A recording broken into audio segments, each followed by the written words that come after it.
Je suis ici au niveau du TER, reçu par la SENTER et la SETER pour accompagner mon collègue, je peux le dire, parce qu'il a rendu ministre, M. Sekila, qui est le commissaire de l'Union européenne en charge de la coopération, venu pour s'enquérir et faire une visite au niveau du TER, ce joyau qui est au Sénégal. Alors, partant de là, je voudrais rappeler que le mercredi dernier, j'ai été en France reçu par mon collègue, le ministre français en charge des transports. J'en ai pas fait de bruit, certainement beaucoup d'entre vous ne le savez pas, pour discuter autour de beaucoup de sujets en lien avec le transport, notamment le BRT, le TER, Air Sénégal, mais également les chemins de fer.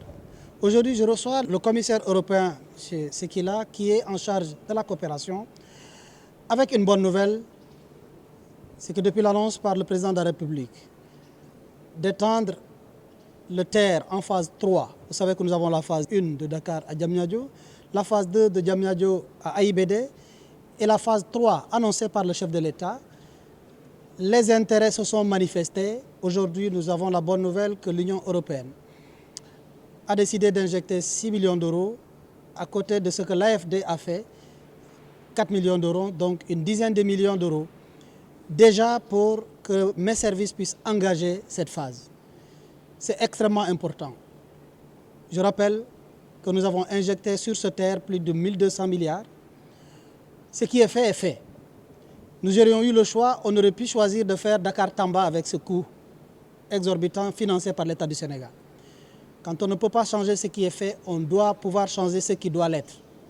Et ce qui doit être changé, c'est aujourd'hui d'étendre le TER pour qu'il ait sa vocation régionale. Qu'il aille jusqu'à Thiès et pourquoi pas jusqu'à Mbour. Ce qu'il faut faire, c'est d'optimiser les charges à travers des frais d'entretien qu'il doit falloir optimiser. Optimiser parce que le TER aura roulé comme il faut, il n'aura pas fait autant d'arrêts et il faut faire cela par la coopération. Et c'est la raison pour laquelle je dois saluer aujourd'hui que le chef de l'État ait reçu le commissaire en charge de la coopération de l'Union européenne. La ligne de conduite de la coopération du Sénégal, elle est claire aujourd'hui. Quand on a des partenaires qui nous comprennent et qui acceptent la ligne que nous avons tracée, nous ne pouvons que saluer.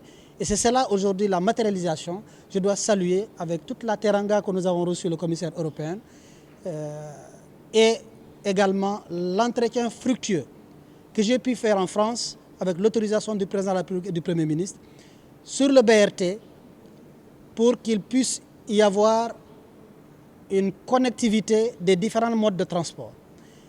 Et également sur Air Sénégal parce que c'est un tout. Et c'est la raison pour laquelle je me réjouis de cette visite. Et pour le reste, nous sommes en train de travailler à ce que cela soit optimisé. Completely new level of the collaboration between the European Union. Le Sénégal et l'Union européenne partagent des valeurs telles que la démocratie, l'état de droit. Durant ma rencontre avec les autorités, notamment avec son Excellence le Président, nous avons décidé d'avancer vers un autre niveau de coopération renforcée entre l'Union européenne et le Sénégal, parce que ce que nous voulons, c'est faire croître le pays, c'est créer de nouveaux emplois, c'est investir dans une croissance durable. Et c'est notamment ce que nous allons faire avec le Global Gateway qui vise justement à créer de la croissance et de l'investissement. Et ce nouveau TER en est un exemple parfait avec la liaison entre Dakar et Diamniadio qui transporte 80 000 passagers par jour environ. Et avec la nouvelle extension jusqu'à l'aéroport, ce sera une excellente opportunité de connecter deux centres urbains de développement. L'Union européenne, la France, le Sénégal, ensemble, ont participé à la mise sur pied de la première phase. Nous avons décidé de participer à la troisième phase en travaillant au financement des études de faisabilité pour cette troisième phase, justement, qui permettra bien de créer des opportunités d'emploi au niveau local pour les jeunes, parce que c'est avec cette nouvelle ligne de transport un investissement dans un secteur stratégique pour connecter les régions et les talents, les jeunes et l'emploi. Et c'est exactement ce que nous cherchons à faire avec notre coopération renouvelée avec le Sénégal.